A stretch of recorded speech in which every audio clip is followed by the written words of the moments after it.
videos I've done. Good. So kids were getting stuck, they were getting frustrated, and I said, you know what? That's when a kid needs me leaning over their shoulder, when they're trying to translate what they've been taught into something that they're supposed to actually produce a product with. That's when they need an expert leaning over their shoulder saying, oh, you know what, why don't you try this? Why don't you try this? Why don't you try this? Steering them, directing them where they need to go. So then we had the idea, let's pre-record all of our lessons. Instead of just recording them live like we've been doing, which has been great for the kids who are gone for a soccer game or track meet or forensics meet or whatever happens to be, let's pre-record them all. So that's what we did. We just flipped the lessons. So kind of the gist of the flipped classroom is what used to be done at home is now done at school, and what used to be done at school is now done at home. And that's kind of the nutshell of the flipped classroom. That's why it's called the flipped classroom. You take the lecture out of the classroom, you do it at home. You take all the stuff like you would typically call homework, and you do that in class with an expert leaning over their shoulder.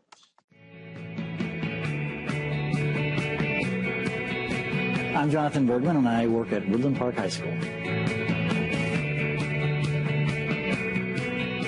There was kind of a moment, a revelational moment, when at the end of the year, my kids do a big final project. One of the pieces of the final project is a interview. So I interview them and ask them key conceptual questions about what they were supposed to have learned during the course of the year. And some kids, more kids than I was happy with, didn't really get it. It's like, where have you been for the past 9 months?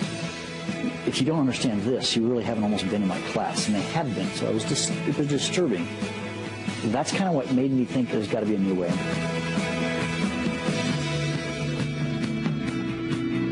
Well, we went to a mastery system where students, when they get to the end of a unit, they have to master the content. So when they completely passed the objectives, they have to meet a minimum requirement, which is 75%. So when they meet that minimum requirement, they can move on. If they don't, then they have to go back and do what they don't do. So that's sort of assured that they've actually learned it. So the big thing has been the mastery, but the recordings have been huge because it frees me up to walk around and interact with kids.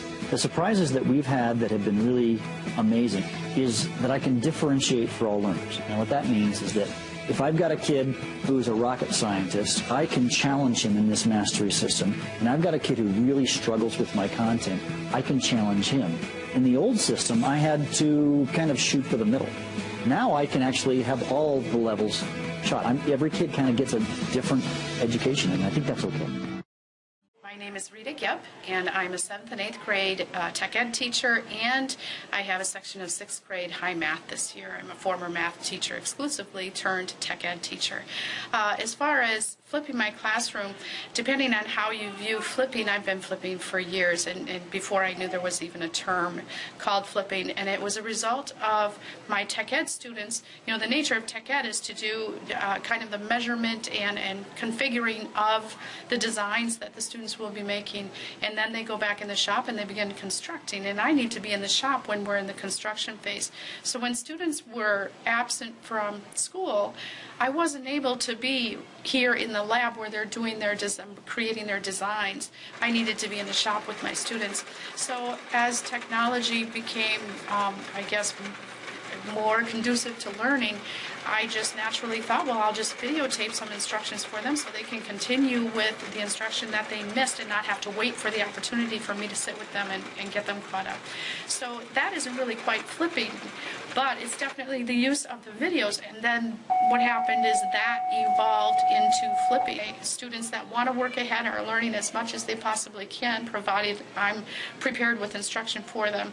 And those students that need to get caught up or benefit from repetition can go over and over and over the instructions. So that's how I used it in tech ed. Angelica, you're way ahead of the class. Tell me why you're working ahead. Today we only had to have the post-test done. I'm actually really excited to go in the wood shop, and so the sooner I can, that's one of the better things. Nathan, you're actually further ahead than you need to be. Tell me why you're working ahead. Because I'm interested in seeing the final product. Okay. Flipping for my math class now, I'm using it totally in what is now the standard flipping model, and that is that before I have instruction, or before what would have been classroom instruction, I prepare the instruction, or sometimes it's videos that have already been prepared that I've either found on YouTube, or it's part of our curriculum where they provide video instruction for the students. Hello, we're at Marshall Middle School today in a mathematics class. What grade is this? Sixth grade. Sixth grade? Okay, great. I'm going to ask you some questions about flip and flipping the class. Can you explain to me and to others out there what flip means? Flip basically means that you go on the computer at home and you learn the lesson and how to do the problems and how to figure out equations, and then you put the lessons that you learn from home into progress on the computer or on tests or worksheets here at school. How long is the video that you're watching at home? They vary. Like the ones that we had yesterday, they had to be about 7 or 8 minutes. This one for our pegboard was 8 minutes, but our other ones, they're like 2 minutes. Okay, So it doesn't take up they're much time. anywhere from 2 to 8 minutes at the most. Yeah. They're not like a long lecture video. Well, and how about you? What do you think? Which world are you in? I like this way because I really like the hands-on with the computer. And I also like if you're gone, like missing a day, you can just go on the website and do the homework instead of like stressing the next day with all the makeup homework you have to do. Of course, there are students, I always get this question, students that don't have internet access, they bring a flash drive, and I just put the video on the flash drive. They do. I don't have a student who doesn't have the ability to play the video off a flash drive. So if they did have trouble with that, I guess I'd have to prepare DVDs. But you can see how the whole environment is different. I really can. It's been great because we're starting right now a hands-on thing where we're going actually going in the workshop and we're actually going to drill and use some machines. We're making a pegboard. You have to know the exact measurements and anything. So we have a 4-foot plywood and we have to use the most wood out of it.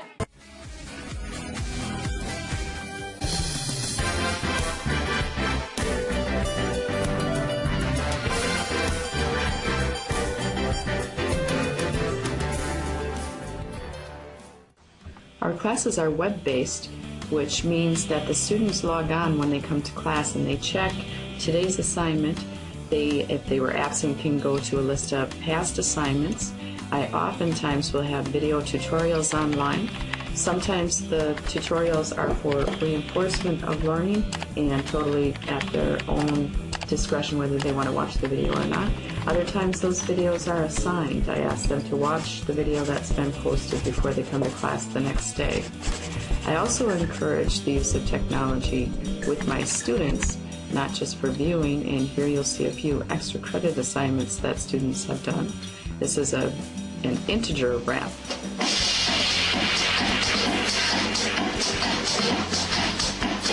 Remember that. I know why my integer.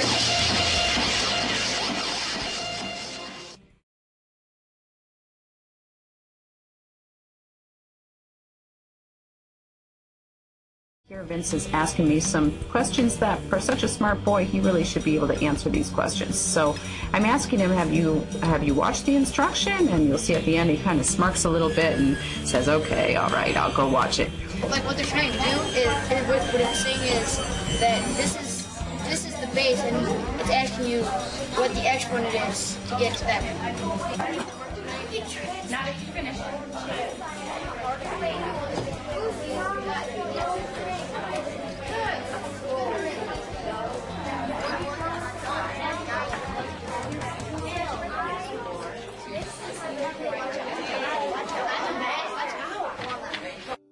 Please join me in learning how to enrich your classroom.